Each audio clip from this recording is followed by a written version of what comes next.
Today, we're giving a makeover to a former beauty queen.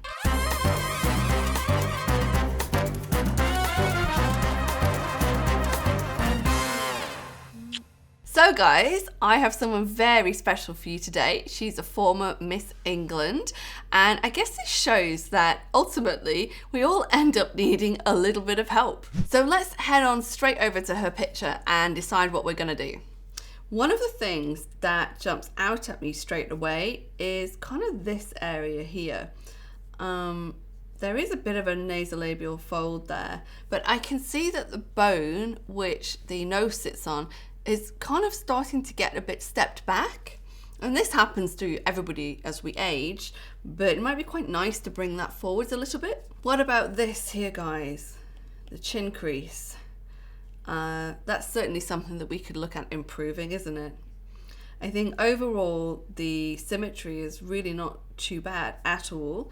Might be quite nice to just give her a little bit of volume in the upper lip. The brows are good. You can just see how the tail of the brow is just starting to disappear a little bit because we're getting a bit of hollowing in the temples. So we can correct that. Maybe just starting to get a little bit of volume loss here as well, which makes this tiny bit of jowling there look a bit worse. We do have a few tiny fine lines around the eye. Generally though, everything looks great, which is pretty much what you would expect. Oh, one last thing.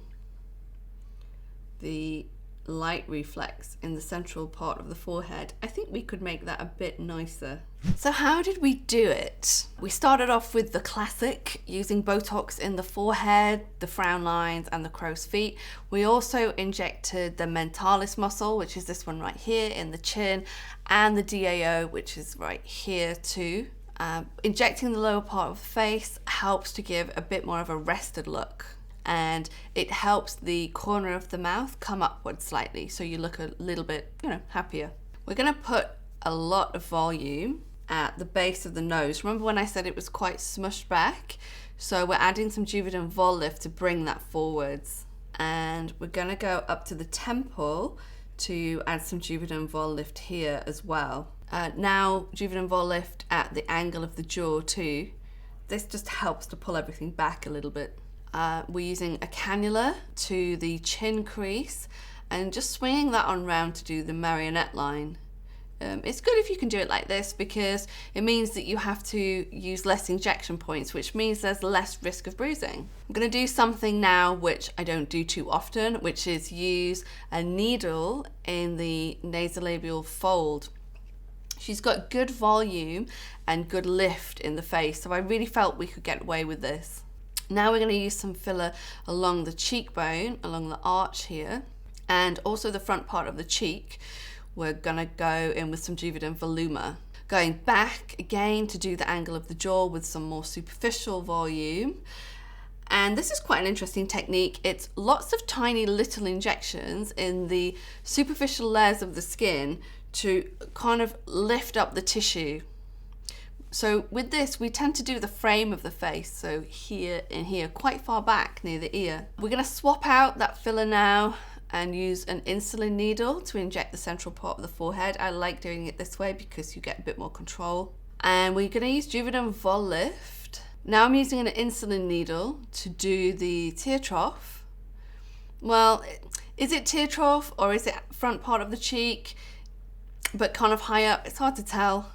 Going to the lip now, it's kind of uneven. We're going to use Vol Lift with a needle in the border of the upper lip, the GK point, and the philtrum. The philtrum is those two lines coming down here. Now we're going to switch to a cannula, and then finally microdoses in the upper lip with the 32 gauge needle. Going to town a bit here, aren't we? And then the edge of the lip to turn the lip up a little bit. And now lastly we're going to do the lower lip tubercles. They're the two bubbles that you have in the lower lip. Finally, we're going to use some Juvederm Volbella to the right eyebrow tail to raise it. And we have some left, so I'm just going to pop the rest of it in the chin crease. So let's just go straight on over to the before and afters. I'm going to show you the one of her smiling because I think that's the most interesting one. So you can see in the before picture, there's this really interesting muscle pull here. You can see a bit more of the lower teeth there, and in the afters, not so much. There's still a bit of a pull here, but not as much. And the reason for that is she's lost the volume here in the chin. And by replacing that volume here, we've kind of pushed the lip up a bit on that side. It's quite cool, no? Often people say that when they get their cheek filler done, they're worried about having an unusual look when they're smiling, because it used to be years ago when we did cheek filler, we'd inject it superficially in this area, which meant that on smiling, the whole thing would come up and it would look really weird. Sometimes the eye would look almost compressed. But by injecting underneath that muscle, you don't have that problem, as you can see here. So you see in the before picture, we've got this lovely cheek apple on both sides, and we still have it there in the after. It doesn't look weird in any way, shape or form. You can see these little lines in the before are still there in the after, but they're just softened.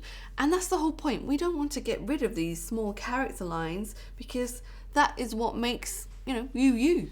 Okay, let's also have a look at her forehead. You can see how this light reflex right here is different to the before picture. And it's all these subtle changes that you can see, which just make the overall appearance look a little bit more refreshed. You can even see the shape of the smile looks a little bit different in the before and afters. So in the after picture, it definitely is tilting up more on both sides. Here, it's kind of a bit more horizontal. This effect is caused when, first of all, these muscles here are not pulling down as much. When we've added volume here on each side and also here, it all gives this kind of lovely upwards vector. So we're stopping the downwards pull and enhancing the upwards pull. Okay guys, so that's all we've got time for this week. I hope you enjoyed the video. If you've got any questions for me, let me know in the comment section below. Come back next week where we're talking about more things to do with aesthetics. In the meantime, it would be super awesome if you would subscribe to the channel and like the video. I'll see you next week.